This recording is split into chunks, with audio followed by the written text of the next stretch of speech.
let us all do we can to build a better future. Just when you thought they were gone, they're back.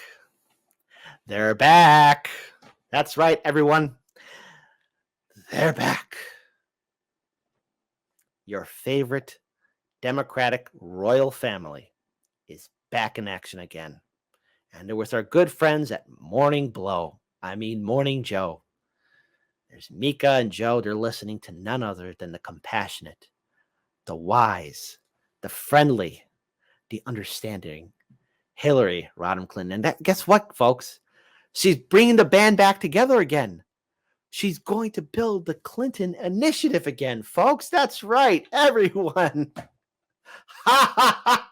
Madness all around. The Democratic royal family of the Clintons are back in action, and we're all going to suffer because of it. So let's play this video. Shout out again to Case Study QB. If you're not following Case Study QB on Twitter, please do so. He is wrongly being censored, and it's just messed up what they're doing to his Twitter page. So be sure to support him on YouTube and Odyssey as well.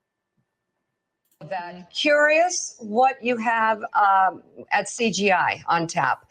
The Clinton Global Initiative back again. What can we expect?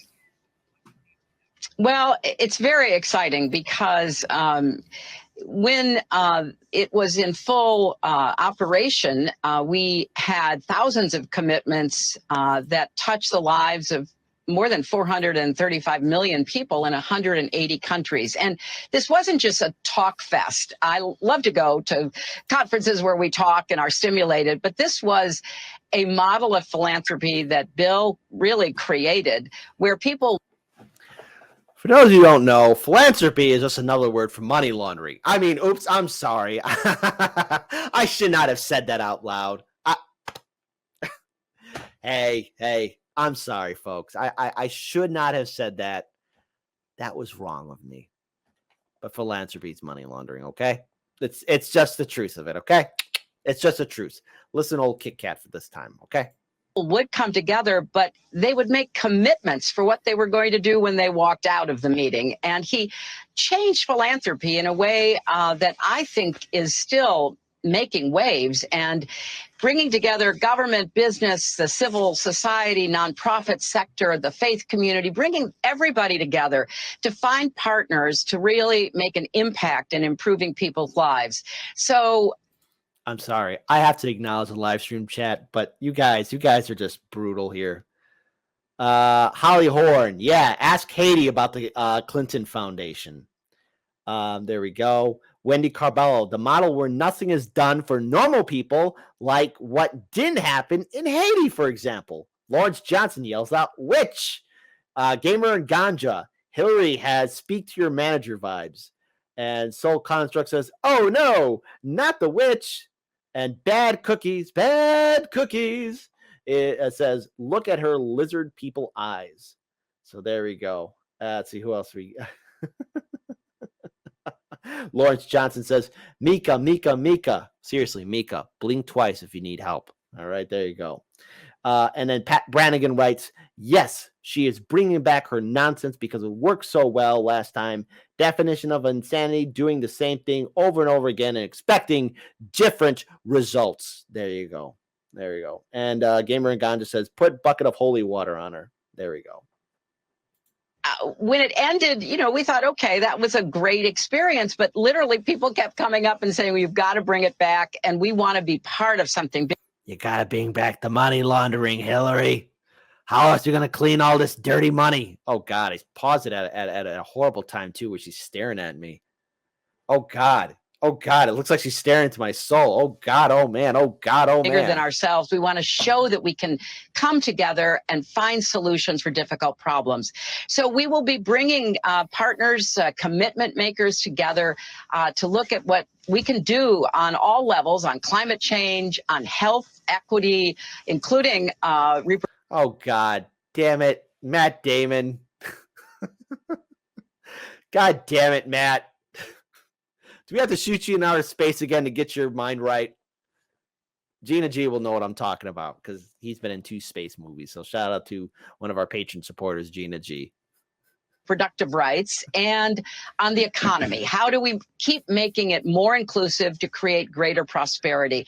And, we'll have leaders from across the world, we'll have celebrities, and we'll have really hardworking people who know what they're celebrities, politicians, rich people, all of whom were connected to this guy who owned an island who somehow mysteriously, I might be saying things too much, but hey, after all, it's just kind of coinkydink, there you go. They're doing from business and the not-for-profit sector to help us lead the way. So I could not be more excited or prouder of my husband for bringing it back at a time when I think we all need to feel that our problems, as big as they are not overwhelming. I mean, let's remind ourselves problems that you and your husband's administration helped create, like, I don't know, the ridiculous prison laws and incarceration that happened under Clinton's administration, the one that Joe Biden is extremely proud of, that systematically went after Black and Latino communities. Let's talk about the 1996 Telecom Act, where all the corporations now control, at least 5 major corporations now control 92% of the media, getting rid of Glass-Steagall, and so much more.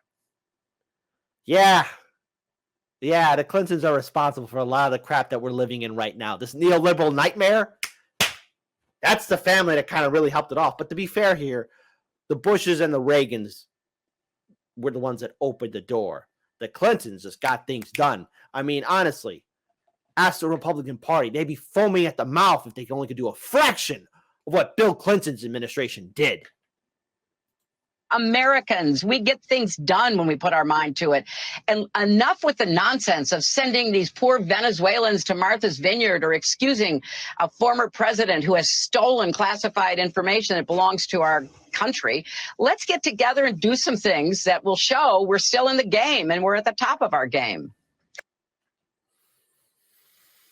Oh, my God. Hang on, folks. The abuse isn't over yet. I'm not done yet. Because it gets worse. Much worse. Much worse than that. Because apparently Hillary Clinton's got a message too. Get ready for this, folks.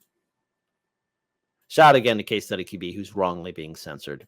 Believe that Putin has to be recalibrating, but he's an immensely stubborn, messianic man. He is going to, I hope, listen to voices that are increasing from inside Russia and then outside voices of those he either respects or fears, like Xi, to realize that he can't continue this invasion and expect to, number one, achieve his goal, which was to take over Ukraine, but number two, to even hold a lot of the territory that he has seized, because you cannot control, and we learned this, you cannot control territory of a determined population that will not ever let you rest. You won't be able to sleep without fear of assassination. You won't be able to walk down the street. You won't be able to go, get a cup of coffee. God, just the way she's saying that, it's almost like she's really saying it, not only to, good old Pootie Poot, but almost to anyone that wants to challenge her, man. Because, there's an interesting coincidence about people who want to testify against the Clintons, and then somehow something mysteriously, like they're gone. I don't know. It seems a little suspicious to me. Just, yeah. And also shout out to the people in live stream audience. She's trying to make her run again for 2024. If that happens again and Trump chooses to run again in 2024, we are forever going to be in the loop of 2016. That election cycle will forever be ingrained in the psyche of the American people. Coffee. Okay, enough listening to her. So how do we end this segment? Because obviously the Clintons are going to do whatever they want. They can, they can do whatever they want, right? Right? Free society, right? It's madness and stupidity all around. We live in a crazy upside down world. Nothing's going to fundamentally change. But we're going to need courage to call out these neoliberal Democrats, just like we need to call out these neoconservative Republicans. These politicians are all jagoffs, right? But at least at the end of the day, we have to be resistant. We have to show the ability that we're not going to be falling in this trap of supporting these politicians or these lawmakers. And look, I'm just going to bring up these words from this former lawmaker when she called out Hillary Clinton. And I think it's a good note to end it on, actually. I think it's a fantastic note to end it on. Because for some reason, too, my like on this tweet has been constantly been deleted, but I figure it's only a matter of time that we actually just remind people just how awesome this tweet was. From Tulsi Gabbard. Great. Thank you, Hillary Clinton. You, the queen of warmongers, embodiment of corruption and personification of the rot that has sickened the Democratic Party. For so long, I finally come out from behind the curtain. From the day I announced my candidacy, there has been, this is in 2020, by the way, a concerted campaign to destroy my reputation. We wonder who was behind it and why. Now we know it was always you through your proxies and powerful allies in the corporate media and war machine, afraid of the threat I pose. It's now clear that this primary is between you and me. Don't cowardly hide behind your proxies. Join the race directly. And it looks like none other than good old Hillary Clinton might be, positioning herself in a way to maybe run again in 2024. After all, the Clinton initiative's back, and it looks like nothing's going to change. So there you go. And you know that people at Morning Blow, we're all happy to cover this story.